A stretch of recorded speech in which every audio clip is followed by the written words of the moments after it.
Positive. Ano effect? Okay, so effect. So ibig sabihin, si Paul muna, binanggit niya muna yung subject, tapos in-explain ni Paul yung subject, hindi niya in-explain, hindi niya binigay ng definition. Kundi ano ginawa ni Paul dyan? Inano niya yung result ng ng spiritual death or death in sin. Nakuha niyo? Okay. Kinukuha na yung verse 8, 9, 10. Actually, context siya kasi before si Paul nagsasabi, for by grace, you have been saved through faith, and not by yourself, it is the gift of God. Before na sinabi ni Paul yun, meron muna sa explanation, kasi ni-explain ni Paul doon, is about sa status ng isang tao, about sa kanyang spiritual status niya, that he is spiritually dead. In-explain niya muna kung ano muna yung kondisyon ng tao. Nakita nyo? Before niya sinabi, that's why the only thing para maligtas ka, it is only for by grace of God. Kita nyo? So yun yung main problem. So ibig sabihin, yung paragraph nito, kung titin natin yung paragraph niyan, I think it must be divided into 3 paragraphs. The first paragraph is nakita mo sa verse 1 and 2. Kaya yun yung muna yung inanong ko sa inyo. Okay, for example, yung verse 1 and 2, iba yan yung verse 1 and 2. Okay, tinan nyo buti. Ano nyo muna? Kasi sabi dito, ito yung lahat ng gilinyahan ko based on my observation na very important thing na dapat mong alamin dito na text. Yung word na, tinan niyo muna, yung word na dead, yung word na trespasses, yung word na sins. Tapos yung phrase na formerly walk according to the course of this world. Tapos yung phrase na prince of the power of the air. And then yung phrase na, you are the sons of disobedience. Diba? So, ibig sabihin, if I will formulate questions sa verse 1 down to 2, I have 1, 2, 3, 4, 5, 6 questions na pwede kong itanong. Okay, ano yung first question na itanong? Kasi yung dead na binabanggit dito, hindi ko maintindihan yan kasi kung English lang, kung tanongin, patay ka. You are dead, you are patay. Hindi pwede. So ano ba yung meaning ng dead? Okay, ang dead dito pala, tingnan nyo, kaya natanong ko kanina, what does it mean by dead in sin? Kasi ang dead pala dito, it refers to a spiritual death. Yung binabanggit ni Paul. Ang ibig sabihin niya dyan is a separation from former relationship. Yun yung meaning. Kaya yung question ko dito, tingnan niyo po sa verse 1, yung verse 9 at 10 ko is yung word na dead. So tinanong ko, in-observe ko, what does it mean by the term dead? So according sa Bible Dictionary, dead refers to spiritual death. Ang meaning ng spiritual death is a separation from former relationship. So si Paul is talking here, pag sinabi niyang dead, you are dead, he is talking in your condition. Sa harapan ng Panginoon, ano ka? You are totally separated. You are spiritually dead. So si Paul pala dito is talking about spiritual death. He's talking about your position to God. Yan yung subject niya. Okay? Bakit? O yan na, question. Bakit kaya na-separate ang tao kay God? Yun yung result. Hindi yun yung subject. Result is not the subject. Kaya nga, pag tinanong mo, what does it mean by trespasses? Ang trespasses daw are related to the Hebrew concept. Kasi si Paul dito gumamit siya ng mga concept ng Hebrew. Pag sinabing trespasses dito, ang meaning pala ng word na trespasses sa konsepto ng mga Hudyo, ang ibig sabihin pala niya is deviation from the standard of God's righteousness. So, ang reason pala na ang tao, according kay Paul, namatay siya spiritually, is dead in sin because he trespassed, says God's law. Ang ibig sabihin niya, he deviate from what? From the standards of God's righteousness. Kanya? Or, in layman's term, trespasses is violation of the law of God. Meron kang violate the law of God. Every time you violate the law of God, you trespass God. So because you trespass God, you are dead spiritually. Yun ang reason bakit na lahat ng tao, pag ipapanganak pa lang, hindi pa pinanganak, ipapanganak pa lang 10 years after, are already spiritually dead because of the transgressions and sin na nagawa ng ating ancestors in times of creation. Get na ka nyo? Oh. So ngayon, ilang tanong ngayon?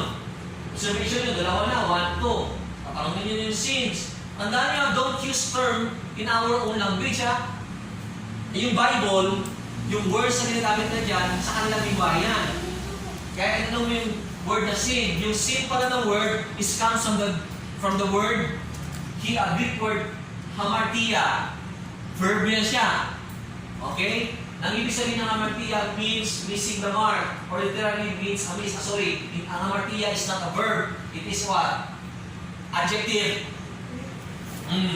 Ang ibig sabihin nila is the failure to hit the target of life. So ibig sabihin, ang sin pala is you hit the mark. When you transgress the law, it will result to sin. You will hit the mark. And then when you will hit the mark, because of that, you are spiritually dead. So, kung tingnan mo sa verse 1 pa lang, ang subject ni Paul, nandito sa verse 1, you were dead. Oh, because of sin. Kaya ibang translation, you were dead in sin.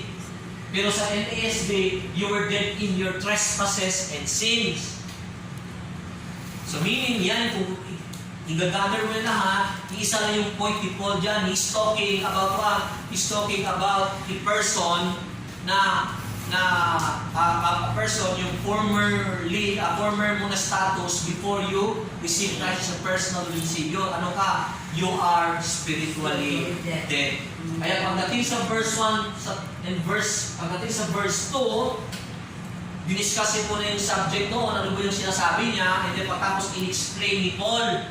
Ano yung explain po? He's talking about the result of what? Of spiritual death. Resulta niya or effect ng spiritual death. Ngayon, kung spiritual death ang tao, ano ba yung nagagawa ng tao? Number 1, formerly, in which you formerly walk according to the course of this world. Okay? And then, according to the prince of the power of the air. And a spirit that is now working in the sons of disobedience. Kaya yung spirit dito is hindi nakakapitalize, kundi yung spirit dyan is naka-small letter. Pag small letter is not presenting about God, it's presenting about the spirit of Satan. Amen. Oh. So ngayon, tatanungin mo yan to. Kasi ito, nilinyahan mo yan. What does it mean by the phrase, formerly walk according to the course of this world? Sa ibang translation, according to the patterns of the world. Yan yun. So anong ibig sabihin yan? Actually, yung word pala na walk is a biblical metaphor for lifestyle. Okay? Fallen mankind attempting to meet all needs apart from God. So, ibig sabihin yan, yung palang yung lifestyle nila. Pag sinabi pala ni Paul dito, you are formerly walk according to the course of this world, ibig sabihin, you are working according to your own lifestyle. Meaning, na ikaw na isang fallen na tao, is ang always na ina-attempt mo is to meet all your needs apart from God. Ibig sabihin, in literal explanation, kumikilos ka sa mundong ito, ginagawa mo lahat ng makakaya mo, intended only for you. Ginagawa mo yan para sa iyo, hindi para sa Diyos. So yung lifestyle mo ganun, nagsusumikap ka kung para paano kayayaman, nagsusumikap ka para i-glorify ka ng tao. Ginagawa mo to para ganito, so ibig sabihin lahat. Yun pala yung ibig sabihin ng walking according to the course of this world, meaning, a spiritual dead person, yun talaga yung mindset niya. Na lahat na ginagawa niya dito sa mundo is hindi niya ginagawa si God as a ruler ng kanyang buhay, kundi para sa kanya, yung lifestyle niya, yung pattern yung sinusunod niya, hindi yung pattern ni God. Okay? Hindi lang yung lifestyle. Nasabi po ni Paul dito, prince of power of the air. Yun yung another thing pa. Ano ibig sabihin yan? What does it mean by prince of the power of the air? So yung prince of the power of the air, this is the second enemy of fallen mankind, which is Satan the accuser. Okay? He is called the ruler of God of this world. Meaning, kung ikaw isang tao, spiritually dead ka, ang nag-rule sa buhay mo, hindi si God, kundi you are ruled by Satan. Kita nyo? So yun pala yung mga effect ng spiritual dead. Or death. Ngayon, ano ba? So what does it mean ngayon? Because na ngayon, rule ka ni Satan, at the same time, yung lifestyle mo yung gusto masunod, ibig sabihin, hindi na si God yung nag-rule sa buhay mo. Ano pa yung effect pa? Of the spirit that is now working, spirit ito, is working in the sons of disobedience. So yung term na sons of disobedience, what does it mean by son of disobedience? Kasi yung yung word or term na sons of disobedience, that is an Hebrew idiom. Nang ibig sabihin pala ng sons of disobedience is for rebellion and permanent character. Meaning, merong karakter ang isang tao na he will always permanently rebel against God. Yan pala ang ibig sabihin ng sons of disobedience. Sa Hebrew pala, pag yatawag ka na sons of disobedience, ibig sabihin ikaw yung tao na merong katalagang pag-uugali o karakter that will permanently disobey or rebel against God. Meron kang rebellion heart against God. So, ibig sabihin, ito pala yung mga effect ng isang tao na patay sa pananampalataya. Spiritual death. Diba? So, ngayon, kung babalikan mo to, ano ba yung subject dito? Yung subject yan, it talks about spiritual death. Pero sa atin kasi i-bridge natin sa preaching, yung principle natin, huwag natin gagamitin yung subject ng word lang. Kundi we will create a question out of it para mapipreach natin siya, para marirelay natin siya doon sa ating audience. Diba? So kasi kung sabi ko lang, Paul is talking about spiritual death. So yun lang. So gagawin natin, ang ginamit natin na question dito, what is the result of being spiritually dead? So this is now the subject. Ito at the complete sentence subject ng verse 1 to 2. Paul is talking about the result of what? Of being spiritually dead. Diba? So,